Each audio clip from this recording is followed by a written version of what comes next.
ఓం శ్రీ గురుభ్యో నమః. శ్రీ శ్రీ శ్రీ యోగి రామానంద గురుపాదుకా పూజయామి.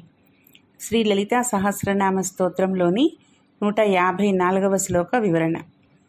మూర్త నిత్యతృప్త మునిమానసహంసిక సత్యవ్రత సత్యరూప సర్వాంతర్యామిని సతీ.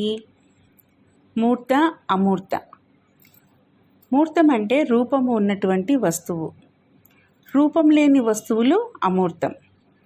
ఇంకా చెప్పాలంటే కంటికి కనిపించేది మూర్తం, కనిపించనిది అమూర్తం.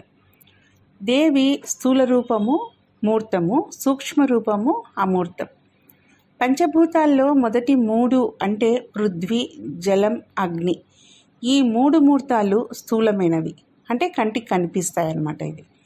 వీటికి ఒక ఆకారం ఉంది. వీటిని నిర్వచించడానికి వీలవుతుంది. ఇవి నశిస్తాయి. మిగిలిన 2 అమూర్తాలు అంటే వాయువు, ఆకాశం. వీటికి నాశనం అనేది లేదు మరియు కంటికి కనపడవు.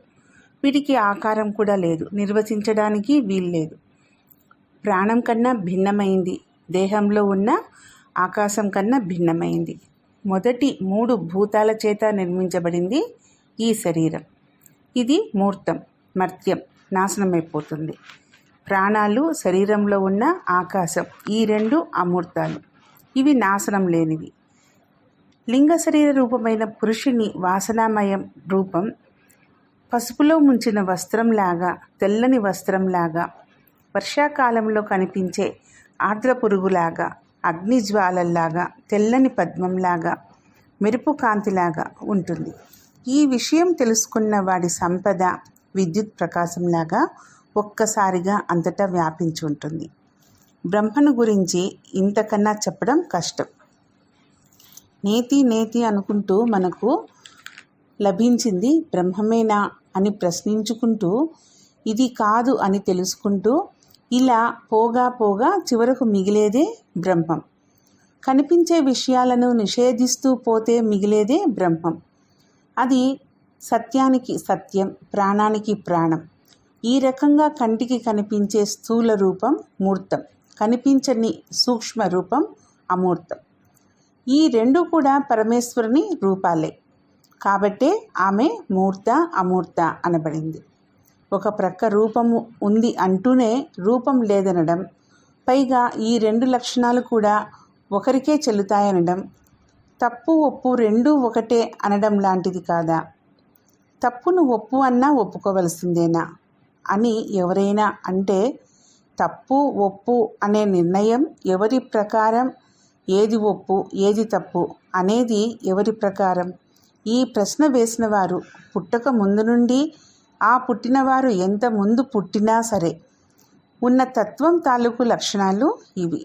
పుట్టడమే ఆలస్యంగా పుట్టి అంతకు పూర్వం ఉన్నవి చెల్లవనడం ఏం సబబు? సృష్టికి ముందే పుట్టి ఈ ప్రశ్నలు వేస్తే కాస్త సర్దుకోవడానికి అవకాశం ఉండేది అని జ్ఞానోదయం కలగాలి. కొందరు సగుణోపాసన, నిర్గుణోపాసన అంటూ ఉంటారు. అంటే అర్థం ఏమిటి? సగుణం, నిర్గుణం 2 ఉన్నట్లే కదా, 2 ఉపాసింపబడినట్లే కదా. వాడిది సకామోపాసన అని, సగుణోపాసన అని బ్రహ్మవేత్తలు, పండితులు అనుకునేవారు. నిర్గుణోపాసకులం అనుకునేవారు ఏదో తేలిక భావంతో హేళనగా విమర్శించకూడదు. గుణం లేకపోతే ఉపాసనకు అర్థం లేదని కూడా వీరు గుర్తుంచుకోవాలి. అలా అనడం వలన వాడు చేసేది తప్పు అనుకొని ఆనాటి నుండి ఏదీ చేయకుండా కూడా తయారవుతారు. అలా అనడం వల్ల వారిని భ్రష్టుల్ని చేసిన వారు అవుతారు కూడా. జ్ఞానం అనే కాగితంలో అజ్ఞానం అనే పొట్లం కట్టుకుంటున్నాం అన్న విధంగా సృష్టిని అర్థం చేసుకోవాలి. ఒకే దారంతో అల్లబడిన ద్వారపు తెర అంటే డోర్ కర్టన్ అన్నమాట. ఆ ద్వారపు తెర మీద నెమలి, కోడి మొదలగు బొమ్మలు అల్లినప్పుడు ఆ ద్వారపు తెరలోని దారానికి ఈ రూపాలు ఉన్నట్లా లేనట్లా? అలాంటి తత్వమే అమ్మవారిది అని ఈ 2 నామాలు అయిన మూర్త, అమూర్త చెప్తాయి. నామరూపాత్మక ప్రపంచమంతా మూర్తియుతమైనది. దాంట్లోని సారరూపమైన కంటికి కనపడని పరమాత్మ అమూర్తమైంది. మూర్త అంటే రూపం గలది, అమూర్త అంటే రూపం లేనిది అని ఈ 2 నామాలకు అర్థం. తర్వాతి నామం నిత్యతృప్త. నిత్యము తృప్తిని కలిగి ఉంది. కావలసినవి పొందవలసినవి ఇంకా ఉంటే తృప్తి ఉండకపోవచ్చు, కానీ అమ్మవారికి తీరని కోరికలు పొందవలసినవి ఏమీ ఉండవు. కాబట్టి అమ్మవారు నిత్య తృప్త. తృప్తి వృద్ధిని కలిగిస్తుంది, ఆనందాన్ని ఇస్తుంది. తృప్తి లేకపోతే ఎంత సంపదున్నా, ఎంత అందమున్నా, ఎన్ని పదవులున్నా, ఎంత ధనమున్నా వాడు దరిద్రుడి కిందికే లెక్క. ఇన్ని ఉన్నా వాడి మొహం లేవదు. కానీ తను తినేది మిరపకాయ, ఉల్లిపాయ, త్రాగేది గంజి మాత్రమే అయినా రిక్షా లాగేవాడు తృప్తిగా తింటూ ఉంటూ ఆనందంగా ఉంటాడు. మన కుటుంబ సభ్యులను ఓవర్ బ్రిడ్జ్ మించి కూడా రిక్షాల్లో కూర్చోబెట్టుకొని లాగేస్తారు. మనము మృష్టాన్న భోజనం సుష్టుగా భోంచేసి యాపిల్ పండు తిని తాంబూలం వేసుకున్నా ఇంకా ఏదో పిండి వంట చేసుకోలేదని వెలితిగా బాధపడతాం. ముఖంలో తృప్తి అనేది ఉండదు.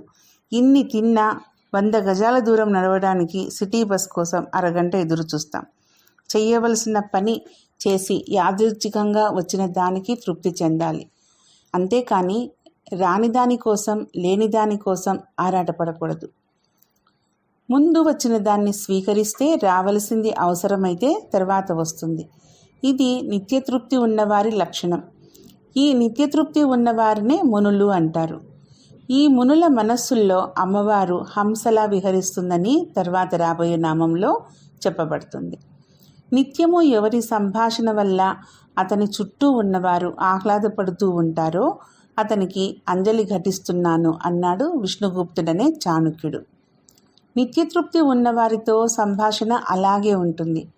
శిష్యులు అనుకరించి, ఆచరించి, అనుసరించి కొనసాగించవలసినవి ఇలాంటివి. కానీ గురువు నవ్వినట్లు నవ్వడం, పంచ కట్టినట్లు కట్టడం, నామం పెట్టినట్లు పెట్టడం కాదు. సముద్రంలోని నీరు అలలతో పైకెగసి తుంపరలుగా మారినా ఆ తుంపరల్లో ఉప్పదనం పోదు. ఆ తుంపరలు ఆవిరి అవడం ప్రారంభిస్తే ఆ ఉప్పదనము ఉండదు. నిత్యతృప్తితో ఉండేవారి మనసు అలా ఉంటుంది. పరమేశ్వరుని అర్చించడానికి అనేక పూజా విధానాలున్నాయి. చతుషష్ఠి ఉపచారాలు, షోడశోపచారాలు, ఈ రకంగా అనేకమున్నాయి. కానీ భక్తితో సమర్పించే నీటి బొట్టుతోనైనా సరే నేను సంతోషిస్తాను అంటున్నాడు భగవంతుడు. పైన చెప్పినవన్నీ కార్యసాధనకు అనుకూలం. వాటి వల్ల పనులు జరుగుతాయి. కానీ భగవత్ సాక్షాత్కారం కావాలంటే భక్తి, అందులోనూ తాదాత్మ్యము ఒక్కటే ప్రధానం. భక్తులు చేసే ఉపచారాలతో నిత్యం తృప్తి చెందేది అమ్మ అని ఈ నామానికి అర్థం. తర్వాతి నామం ముని మానస హంసిక. మునుల యొక్క మనసులనందు విహరించే ఆడుహంస అని అర్థం వస్తుంది. నియమనిష్టలతో ఏమీ ఆర్భాటాలు పటాటోపాలు లేకుండా మౌనంగా ధ్యానాదులతో అమ్మవారిని ఉపాసించేవారిని మునులు అంటారు. ఈ మునుల మనస్సులు నిలకడగా ఉంటే సరస్సుల్లాగా ఉంటాయి. అటువంటి మునులు మానస సరోవరంలో ఉచ్ఛ్వాస నిశ్వాసల రూపంలో ఉండే ఆడుహంసల్లాగా విహరిస్తూ అమ్మవారు ఉంటుందట. ఈ శుద్ధమైన మనసుల్లోనే అమ్మ ప్రకటించబడుతుంది. మంత్రోపాసకులను మునులు అంటారు. మంత్రమును మనసులో మననం చేసుకుంటూ ఉంటే మనసు శుద్ధమై మనసులో హంసలా తిరుగుతూ ఉంటుంది. అమ్మ కుండలిని రూపంగా తిరుగుతుంది. మునులు మాత్రమే సుషుమ్నా నాడిలో కదులుతున్నటువంటి హంస రూపిణిని దర్శించగలరు. శరీరంలోని ఇడా పింగళ నాడులు ఉచ్ఛ్వాస నిశ్వాసాలు చేస్తూ ఉంటారు. ఈ శ్వాసక్రియను హంస అంటారు. సాధకుడు ఈ శ్వాసను బంధించి సమాధి స్థితికి చేరుకుంటాడు. అప్పుడు ఈ శ్వాస గమనము ఆగిపోతుంది. అలా ఎంతసేపు ఈ శ్వాసను బంధించగలడు అనేది సాధకుని సాధన మీద ఆధారపడి ఉంటుంది. ఇలా శ్వాసను బంధించి శ్వాస మీద ఆధిపత్యం వహించగలిగే వారిని పరమహంస అంటారు.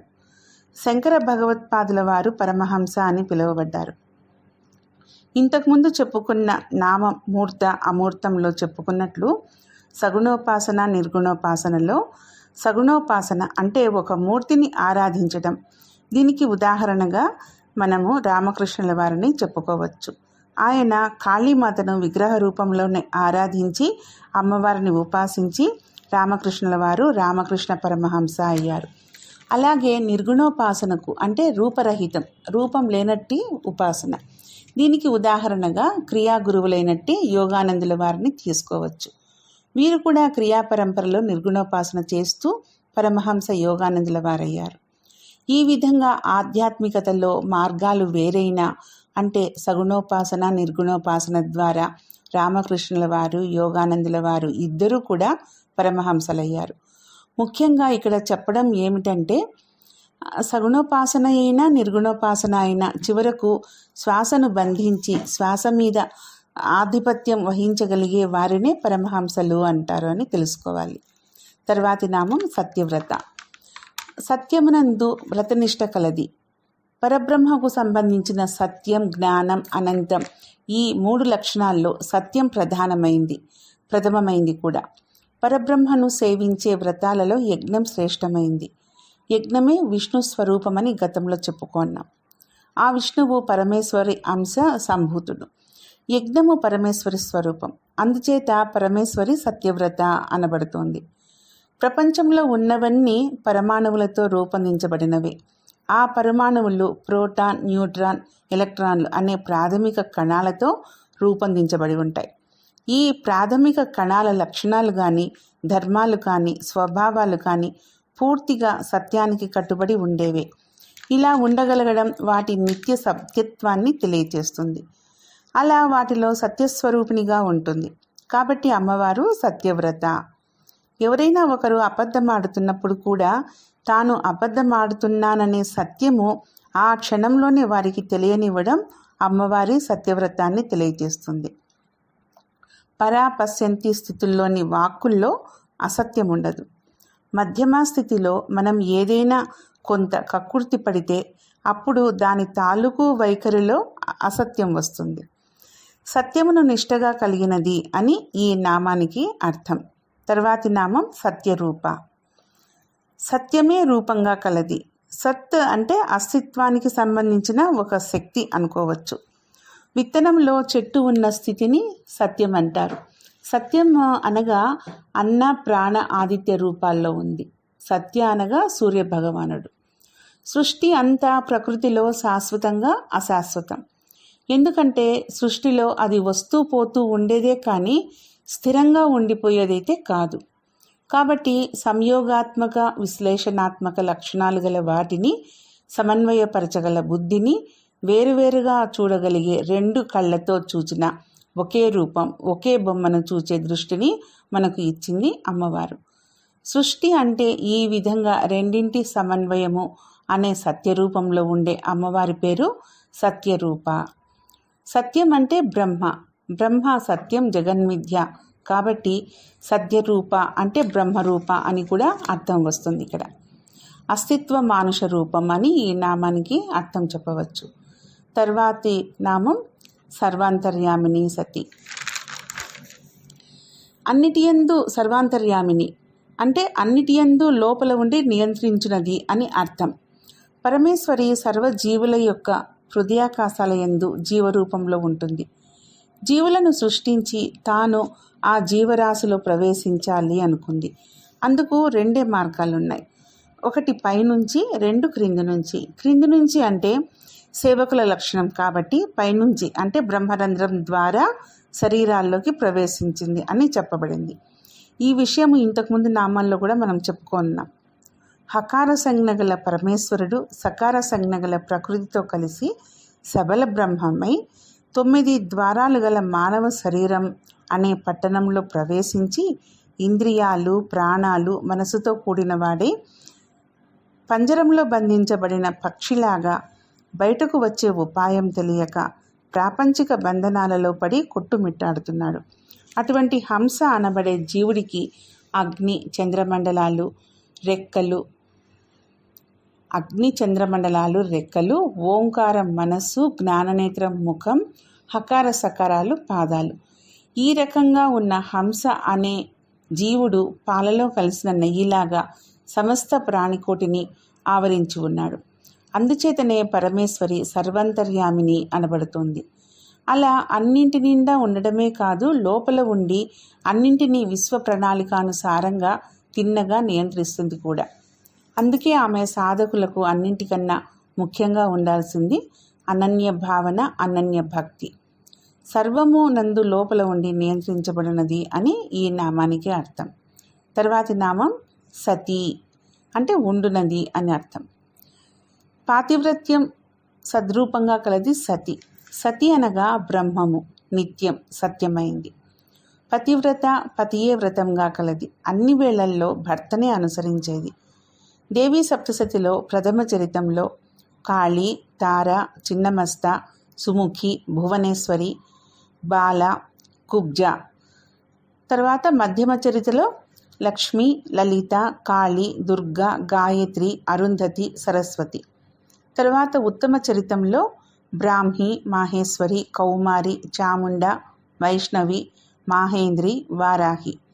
వీరందరూ సమిష్టి రూపాలైన నంద, శతాక్షి, శాకంభరి, భీమ, రక్తదంతిక, దుర్గా, భ్రామరి. 7 సతులు అని చెప్పబడుతున్నారు. వీరందరి సమిష్టి రూపమే పరమేశ్వరి. అందుచేత సతి అని చెప్పబడుతుంది. మనము ఉండటం అంటే మన మనస్సు అనే సరస్సులో మనం వేరేగా, అలలు వేరేగా ఉండటం. అలలు ఉన్నంత వరకు మన మనస్సు అనే సరస్సులో ఆ సర్వాంతర్యామిని అయిన సతీదేవి ప్రతిబింబం కూడా సరిగా ఉండదు.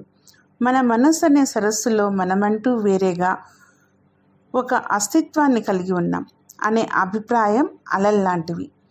ఈ అలలు ఉన్నంత వరకు మన మనస్సు అనే సరస్సులలో ఆ సర్వాంతర్యామిని ప్రతిబింబం ఉండదు. ఈ అలలు అట్టహాసం, ఆర్భాటం, ఆరంభ శూరత్వం సద్దుమణిగి మన మనసు సరస్సుల్లోకి లీనమై నిలకడ స్థితిలో మనసుంటే అప్పుడు మళ్ళీ సర్వాంతర్యామిని సుప్రతిష్టమై మనలను ప్రచోదనం చేస్తుంది. ఇలా తాత్కాలికంగా స్మరణకు రాకపోయినా శాశ్వతంగా అందరిలో ఉండి అందరినీ నడిపించేది సర్వాంతర్యామిని అయిన పేరే సతీదేవి. ఓం శ్రీమాత్రే నమః. ఓం శ్రీ గురుభ్యో నమః.